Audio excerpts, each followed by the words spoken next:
Pemirsa, pemerintah menyebut sejumlah game online termasuk Roblox berbahaya bagi anak-anak karena dinilai mengandung konten kekerasan.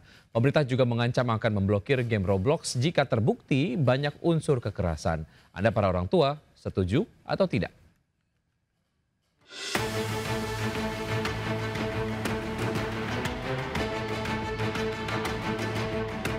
Game online Roblox lagi ramai jadi sorotan. Gara-garanya Menteri Pendidikan Dasar dan Menengah Abdul Muti tiba-tiba menyebut game Roblox berbahaya bagi anak-anak karena mengandung banyak unsur kekerasan. Menurut Abdul Muti, anak-anak terutama usia dini belum memiliki tingkat intelektualitas untuk membedakan mana yang nyata dan mana yang rekayasa. Akibatnya, anak cenderung meniru apapun yang mereka lihat. Bagian dari game itu juga ada yang sudah mulai disusupi dengan judi online dan sebagainya, sehingga karena itu maka penggunaan gawai oleh anak-anak ini semaksimal mungkin dibatasi. Meski banyak orang tua setuju Roblox berbahaya, tapi ada pula sebagian orang tua yang justru melihat sisi positif permainan Roblox. Dalam sebuah acara talkshow di RCTI, artis Ashanti mengaku anak-anaknya tidak main game online, termasuk Roblox. Lain dengan komedian Sule yang mengaku santai, anaknya hobi main Roblox meski harus mendapat tagihan kartu kredit 50 juta rupiah gara-gara main Roblox. Nah, mereka juga nggak main yang kayak Roblox gitu, mereka juga nggak main. Oh jangan main, saya aja kecolongan 50 juta tuh. Ada pro dan kontra. Pemerhati anak Seto Mulyadi meminta ada pengawasan dari pemerintah, sekolah, dan orang tua terhadap permainan game online oleh anak-anak. Saya sangat mengapresiasi apa yang menjadi keputusan dari Bapak Menteri Pendidikan Dasar dan Menengah, yaitu dengan adanya pelarangan pada game Roblox tadi. Selain tetap ada unsur positif, ya, misalnya memotivasi atau merangsang kreativitas, tapi juga tidak luput adanya bahaya bagi anak. Orang tua harus pilih-pilih game online yang tepat untuk anak-anaknya. Sisi positifnya, beberapa game online melatih fokus, kemampuan komunikasi, hingga menumbuhkan daya pikir strategi. Tapi sisi negatifnya, game online bisa membuat kecanduan hingga memicu masalah kesehatan fisik. Game online yang mengandung unsur kekerasan juga membahayakan mental dan perilaku anak. Tim Liputan iNews melaporkan. Perseteruan mantan Gubernur Jawa Barat Ridwan Kamil dan selebgram Lisa Mariana memasuki babak baru. Besok, RK, Lisa dan anak Lisa akan menjalani tes DNA untuk membuktikan siapa ayah biologis dari anak Lisa Mariana.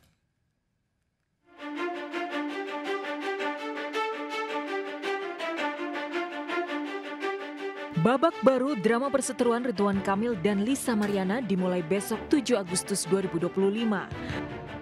Bareskrim Polri akan melakukan tes DNA terhadap Ridwan Kamil, Lisa Mariana, dan juga CA, anak perempuan Lisa Mariana.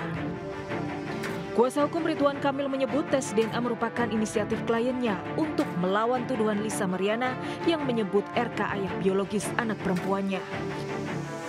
Sementara pihak Lisa Mariana mengaku siap lahir batin menjalani tes DNA dan tidak akan mundur sedikit pun.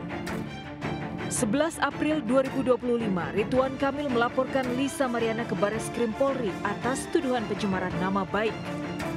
Pelaporan itu merespon pernyataan Lisa Mariana yang mengaku selingkuhan RK, bahkan memiliki anak perempuan dari RK.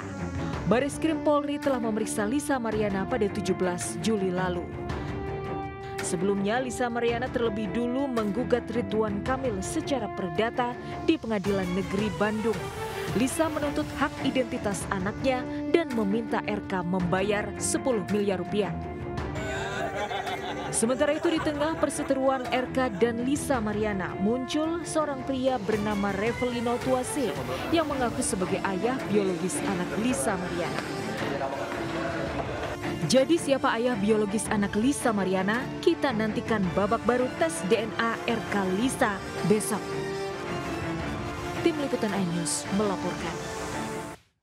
Tim Satgas Pangan Polri melakukan rekonstruksi beras premium oplosan di gudang PT Padi Indonesia Maju, anak perusahaan Wilmar Group di Serang, Banten. Polisi juga menyita 58,9 ton beras premium oplosan dan sejumlah alat mesin produksi. Rekonstruksi beras premium oplosan dilakukan tim Satgas Pangan Polri di gudang PT Padi Indonesia Maju di Serang, Banten. Rekonstruksi dilakukan untuk melihat langsung proses pengoplosan beras premium yang menghantui masyarakat. Polisi sebelumnya telah menyita lebih dari 13.000 karung beras dan 58,9 ton beras patah serta sejumlah beras premium sebagai merek mulai dari Sania, Fortune, Sofia, dan Sip yang sudah siap edar. Dari hasil pengujian, keempat merek tersebut terbukti memiliki komposisi yang tidak sesuai standar beras premium.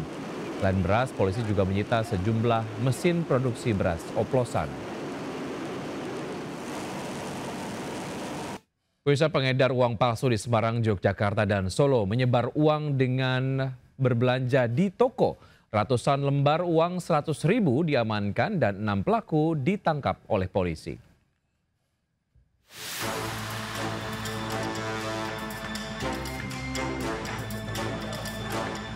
Polisi menangkap 6 pencetak uang palsu di wilayah Sleman, Yogyakarta.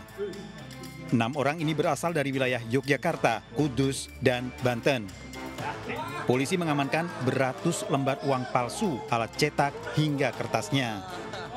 Para pelaku ini merupakan sindikat yang membuat dan mengedarkan di wilayah Semarang, Solo, dan Yogyakarta. Uang palsu ini selalu lolos screening sinar ultraviolet saat dibelanjakan di toko. Uang palsu ini juga terdapat logo Bank Indonesia yang terlihat jika disinari dan nyaris menyerupai uang asli.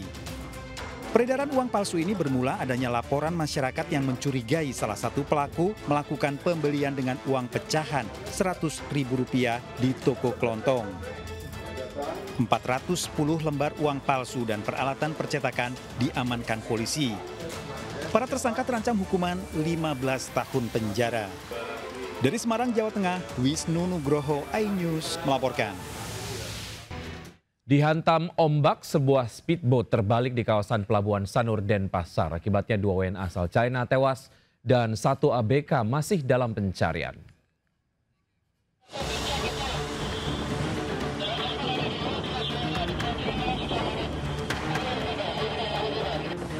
Tim SAR terus berupaya mencari seorang ABK usai speedboat Dolphin 2 yang berlayar dari Pelabuhan Nusa Penida menuju Sanur terbalik dan tenggelam di kawasan Pelabuhan Sanur, Denpasar, Selasa sore.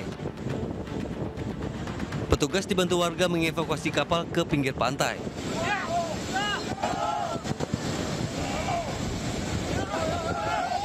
Diketahui speedboat tersebut membawa 73 penumpang WNA, 2 penumpang WNI, serta 5 ABK. Diduga kapal terbalik dihantam gelombang setinggi 4 meter. Akibat peristiwa ini, 2 WNA asal Cina meninggal dunia dan 1 ABK masih belum ditemukan. Korban meninggal dunia dan penumpang selamat telah dievakuasi ke Rumah Sakit Bali Mandara. Sementara akibat gelombang tinggi, pencarian 1 ABK akan dilanjutkan Rabu pagi. Dari Denpasar, Bali, Indira Ari, iNews melaporkan. Pemirsa, sejumlah donasi saat demo penolakan kenaikan pajak bumi dan bangunan, perkotaan dan pedesaan atau PBB P2 diangkut paksa Satpol PP Kabupaten Pati, Jawa Tengah. Cekcok terjadi antara PLT Sekda bersama anggota Satpol PP dengan masa aksi demo penolakan kenaikan pajak bumi dan bangunan, perkotaan dan pedesaan atau PBB P2 di Pati. Adu mulut terjadi lantaran donasi yang digalang pendemo malah diangkut paksa. Sebelumnya Satpol PP meminta penggalangan donasi pindah dari lokasi dengan alasan lokasi menjadi salah satu rute acara peringatan HUT Jadi Pati ke-702. Seorang pendemo melakukan perlawanan dengan menurunkan beberapa dus air mineral dari truk Satpol PP. Namun aksi itu terhenti setelah truk langsung melaju kencang hingga akhirnya ia melompat. Aksi ini memicu amarah peserta aksi hingga warga mengepung markas Satpol PP Pati mendesak donasi yang telah diangkut paksa untuk dikembalikan. Dan guna mencegah kericuhan melebar, donasi yang disita pun dikembalikan.